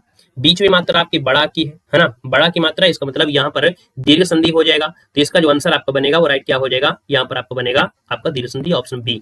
अगले क्वेश्चन कराते हैं नारीच्छा में कौन सी संधि है, देखो यहाँ पर भी बड़ी की मात्रा है, यहाँ पर देखा जाए तो ये जो आपको दिख रही है ना बड़ी की मात्रा है ना, बड़ी की मात्रा ये आपके दीर्घ में आएगी, और इसको अगर हम तोड़ते हैं तो नारी धन इच्छा, नारी धन इच्छा, नारी धन इच्छा, इसका मतलब आपका आंसर मिल चुका होगा, यहाँ पर ये नंबर राइट हो जाएगा, नारी धन इच्छा हो जाएगा। आगे बढ़िएगा, सूक्ति का संधि विच्छेद क्या होता है, सुधनुक्ति है ना, यहाँ पर जो आंसर है ये नंबर सुधनुक्ति, जो ऑप्शन आपका ये दिया है वो आपका राइट हो जाएगा, सुधनुक्ति सूक्ति आपका आंसर राइट हो जाएगा, ठीक है ना, क्लियर है, चलिए सही है। चलिए देखो यहाँ पर बड़ाव की मात्रा है, इसका मतलब दीर्घ संधि है, तो ऑप्शन ए बनेगा। अगला क्वेश्चन दिया गया है अ की मात्रा देखो दिया है, इसका मतलब वृद्धि संधि है ना, सदैव में कौन सी संधि, वृद्धि संधि, क्योंकि अ की मात्रा आपकी है, तो इसको जब तोड़ेंगे सदा धन एव क्या बनेगा, यहाँ पर जो बनेगा सदा धन एव बनेगा, सदा धन एव की अगर बात करते हैं तो आपका आंसर क्या हो जाएगा, यहाँ पर डी नंबर राइट हो जाएगा, सदा धन एव सदैव हो जाएगा। आगे बढ़िएगा, क्वेश्चन दिया गया है सद्भावना में समास क्या है, सद्भावना सच्ची भावना, जिसमें विशेष और विशेषण का भाव होता है वो आपका कर्मधारय समास होता है, ऑप्शन नंबर सी हो जाएगा कर्मधारय समास। अगला है भीष्म पितामह ने आजीवन शादी न करने का प्रणय लिया था, तो ये जो आजीवन में आ लिखा है क्या लिखा है, आजीवन में जो आ लगा है क्या है, उपसर्ग ही तो है ना, यहाँ पर जो आजीवन दिया है आ सब जो दिया है क्या है, उपसर्ग है, और जिस समास में पहला पद प्रधान होता है उसको अव्ययी भाव समास कहते हैं, याद रखिए ऑप्शन ए हो जाएगा, क्लियर है। यहाँ पर आगे बढ़ते हैं, क्वेश्चन दिया गया है देशभक्ति में समास क्या है, देशभक्ति, देशद्रोही, देशद्रोही, तो इसका मतलब है भक्ति शब्द जो लगा है इसका अर्थ दे रहा है, ये दूसरा पद जिसका प्रधान होता है वो आपका तत्पुरुष समास होता है, ऑप्शन नंबर आपका सी हो जाएगा तत्पुरुष समास। अगला है सामसिक पद को तोड़ना क्या कहलाता है, जो सामसिक पद होते हैं उनको जो तोड़ना कहलाता है वो क्या कहलाता है, चलिए सामसिक पद को जो तोड़ना वो क्या कहलाता है आपको कह रहा है, चलिए सामसिक पदों को तोड़ लेते हैं तो ये समास विग्रह होता है, ऑप्शन नंबर आपका सी हो जाएगा समास विग्रह। अगला क्वेश्चन दिया गया है इनमें से किस चिन्ह का अर्थ आधा रुकना होता है, इनमें से चार में से ऐसा कौन सा है जिसमें आधा रुकना दे रहा है, आधा रुकना, चलिए आधा रुकना आपसे दिया गया है, यहाँ पर देखा जाए तो आधा रुकना जो आपका है इनमें से कौन हो जाएगा, आधा रुको, चलिए यहाँ पर देखा जाए तो आधा रुकना इसका मतलब ये हो गया, चलिए आधा रुकना मतलब यहाँ पर जो दिया गया है कौन सा, ये नहीं, ये तो संबोधन है। एडी ऊपर आ गया, गड़बड़ी हो गई है। यहाँ पर याद रखिए, इसमें जो आंसर आपका कौन सा है, नीचे वाला ये पहुंच गया है, बी जो पहुंच गया है वो नीचे पहुंच गया है। ये जो आपका दिया है ये आधा रुकना है, ये तो संबोधन है। यहाँ पर जो डी दिया गया है ये है ना लास्ट वाला, ये बी नीचे चला गया है टाइपिंग में, तो ये जो आपका दिया है ना ये आधा रुकना होता है ना। तो आपका आंसर आपको ये लगाना है जो आपका दिया है। अगला है योजक चिन्ह क्या होता है, तो आप कहेंगे सर योजक चिन्ह की बात करते हैं, जो आपका डैश लगा होता है योजक चिन्ह होता है। लेकिन यहाँ पर जो योजक चिन्ह है वो आपका है कौन है, नहीं है। यहाँ पर टाइपिंग में भी गड़बड़ी हो गई है। योजक चिन्ह में क्या होता है, ऐसी थोड़ी सी लाइन होती है, याद रखिएगा, छोटी सी लाइन आपकी होती है, तो हल्की सी लाइन आपकी होती है, ठीक है। वो ऑप्शन में दिख नहीं रहा है, वो गड़बड़ी हो गई है। यहाँ पर दिया बहुत दिनों बाद दिखना, इस मुहावरे का अर्थ बताना है। चलो आप लोग समझदार हैं, है ना। पेन चल नहीं रहा है, समस्या आ रही है, पेन जो है वो चल नहीं रहा है, सिर्फ हाईलाइटर ही चल पा रहा है, कोई दिक्कत हो गई है। देखो बहुत दिनों बाद दिखना, इस मुहावरे का अर्थ क्या होता है, तो आप कहेंगे सर बहुत दिनों बाद दिखे हो, मतलब ईद का चांद होना। ऑप्शन नंबर आपका सी हो जाएगा, ईद का चांद होना। यहाँ पर अगला क्वेश्चन दिया गया है, आटे दाल का भाव मालूम होना। यहाँ पर देखा जाए तो आटे दाल का जब भाव मालूम होता है जब शादी हो जाती है, तो कहेंगे जब कष्ट का अनुभव होता है तभी पता चलता है आटे दाल का भाव, है ना। आटे दाल का भाव मालूम होना, ऑप्शन डी बनेगा। अगला है जिसकी लाठी उसकी भैंस, इस मुहावरे करते क्या हो जाएगा, जिसकी लाठी उसकी भैंस। यहाँ पर देखा जाए तो शक्ति संपन्न जो आदमी होता है वो अपना काम बना लेता है, ऑप्शन नंबर आपका बी राइट हो जाएगा। यहाँ पर आगे बढ़ते हैं, क्वेश्चन दिया गया है, आपसे कह रहा है घी के दिए जलाना, इस मुहावरे करते क्या है। अरे ये पेन कंप्यूटर वाला पेन है, ये वाले पेन नहीं है कि हम कोई भी पेन लेके चले आए, ये कंप्यूटर में ही कभी कभी जो केबल होती है वो हिल जाती है तो काम नहीं करता है। तो भैया घी के दिया जलाना, जब जॉब मिल जाएगी तो आप घी के दिए जलाएंगे, कब, जब आप खुशी मनाएंगे। तो घी के दिए जलाना खुशी मनाना, ऑप्शन आपका बी बनेगा। अगला है लोकोक्ति का सामान्य अर्थ इनमें से क्या होता है। लोकोक्ति का सामान्य अर्थ पूछा गया है, तो आप कहेंगे सर लोकोक्ति का सामान्य अर्थ होता है लोगों की उक्ति। यहाँ पर देखा जाए तो आप कहेंगे लोकोक्ति मतलब होता है क्या, लोगों की उक्ति या लोक की उक्ति। तो आप कहेंगे सर पहली बात है लोक मतलब लोग, इसका मतलब लोक की उक्ति, ऑप्शन आपका ये बनेगा। क्लियर है। यहाँ पर आगे बढ़ते हैं, क्वेश्चन दिया गया है सब्ज बाग दिखाना, इस मुहावरे का अर्थ क्या होता है। सब्ज बाग दिखाना मुहावरे का अर्थ क्या होता है, तो भैया लालच देकर उल्लू बनाना, है ना। लालच देकर उल्लू बनाना, ऑप्शन आपका बनेगा ये नंबर राइट हो जाएगा। अगला है प्रस्तुत विकल्पों में से लोकोक्ति को पहचानना है। यहाँ पर देखिए लोकोक्ति दिया है और लोकोक्ति की अगर हम बात कर लेते हैं तो यहाँ पर लोकोक्ति की पहचान आप लोग कैसे कर सकते हैं। चलिए यहाँ पर लोकोक्ति की है तो देखिए आ बैल मुझे मार, यही आंसर आपका हो जाएगा। देखो यहाँ पर जब ना लगा होता है, लास्ट में ना लगा होता है तो कहीं ना कहीं 90% ऑप्शन होते हैं कि ये मुहावरा है, लेकिन अगर ना लगा हो इसका मतलब है कि ये आपका दिया है लोकोक्ति, ऑप्शन आपका ए राइट हो जाएगा। अगला दिया है पुराने रीति रिवाजों में जकड़ा होना, इस पर आधारित आपको मुहावरा बताना है। पुराने रीति रिवाजों में जकड़ा होता है उसे क्या कहते हैं, यहाँ पर आंसर देना है। चलिए जो पुराने रीति रिवाजों में क्या होता है, जकड़ा होता है, उसे हम लोग क्या कहते हैं। तो भैया यहाँ पर जिसका आंसर आ गया है क्या हो जाएगा, यहाँ पर लकीर का फकीर होना, कि भैया कुछ भी हो जाए मैं शादी करूंगा तो घर वालों की मर्जी से करूंगी, अपने मन से नहीं करूंगा, क्योंकि बाबा जी कह रहे हैं अगर हो गया तो फिर मेरा मरा हुआ मुंह देखोगे। याद रखिए लकीर की फकीर, बाबा जो कहेंगे वही बात होगी, ऑप्शन आपका भी बनेगा। अगला है अंधे के हाथ बटेर लगना, तो अंधे के हाथ बटेर लगना मतलब ऑप्शन होता है कि किसी अयोग्य व्यक्ति को महत्वपूर्ण वस्तु प्राप्त हो जाए, इसका मतलब है कि अंधे के हाथ बटेर लगना, ऑप्शन आपका बी राइट हो जाएगा। अगले क्वेश्चन कराते हैं, जब कोई वाक्यांश अपना सामान्य अर्थ छोड़कर विशेष अर्थ की ओर संकेत करता है उसे क्या कहते हैं। तो दोस्तों याद रखिएगा इसे कहा जाता है मुहावरा। क्या कहते हैं, मुहावरा कहते हैं कि जब कोई सामान्य अर्थ छोड़कर विशेष अर्थ को इंगित करे या इशारा करे या संकेत करे उसे मुहावरा कहते हैं, है ना। क्लियर है। यहाँ पर आगे बढ़ते हैं, पारा ना उतरना, इस मुहावरे का अर्थ क्या होता है। पारा ना उतरना इस मुहावरे का सही अर्थ में से क्या हो जाएगा। तो भैया पारा ना उतरना मतलब होता है ना, कहेंगे अभी भी है ना अशांत होना, ऑप्शन आपका सी हो जाएगा अशांत होना। आगे बढ़ेगा कि गरीब के घर में गुणवान व्यक्ति, है ना, गरीब के घर में गुणवान व्यक्ति, इसका अर्थ इनमें से क्या होता है। चलिए गरीब के घर में गुणवान व्यक्ति, इसका अर्थ इनमें से क्या बनेगा, बता सकते हैं। गरीब के घर में गुणवान व्यक्ति, इसका मतलब क्या हो जाएगा। गुदड़ी का लाल होना, बिल्कुल सही है, गुदड़ी का लाल होना, ऑप्शन नंबर आपका सी हो जाएगा, गुदड़ी का लाल होना। ठीक है। यहाँ पर अगला क्वेश्चन दिया गया है और आपसे कह रहा है कि चोटी का पसीना एड़ी तकाना, चोटी का पसीना एड़ी तकाना मतलब ऑप्शन नंबर आपका बनेगा डी नंबर, कड़ा परिश्रम करना। क्या, कड़ा परिश्रम करना, ऑप्शन नंबर आपका डी राइट हो जाएगा। अगला है काफूर होना, इस मुहावरे का अर्थ क्या होता है। काफूर होना, काफूर होना मतलब क्या होता है, भाग जाना। क्या होता है, भाग जाना, ऑप्शन आपका बी बनेगा। अगला है उल्टी माला फेरना, दिए गए विकल्पों में से सही मुहावरा क्या हो जाएगा।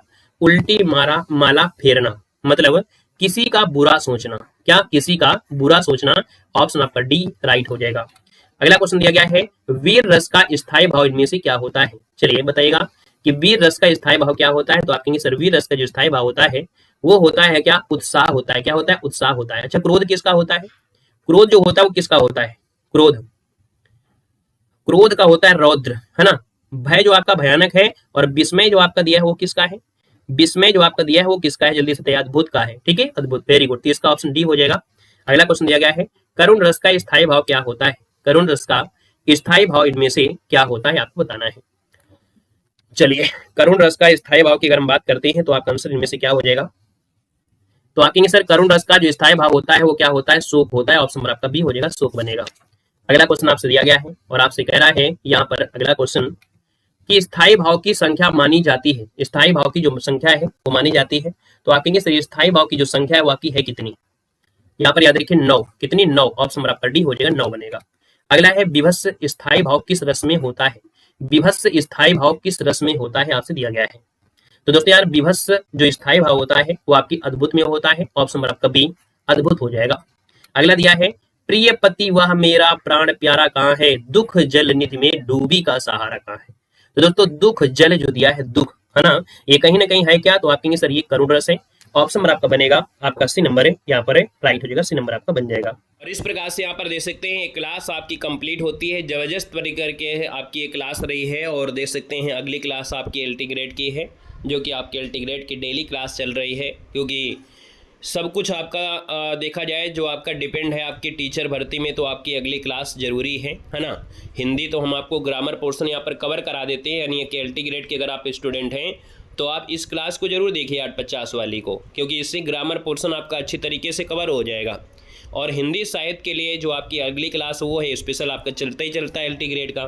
तो एलटी ग्रेड में आ जाइए, एलटी ग्रेड को हम लोग सॉल्व करते हैं। प्रैक्टिस सेट आपका होगा, बहुत लंबी क्लास नहीं लेंगे, है ना, आधा ही प्रैक्टिस सेट सॉल्व कराएंगे, लेकिन जबरदस्त तरीके के आज के क्वेश्चन आपके होने वाले हैं।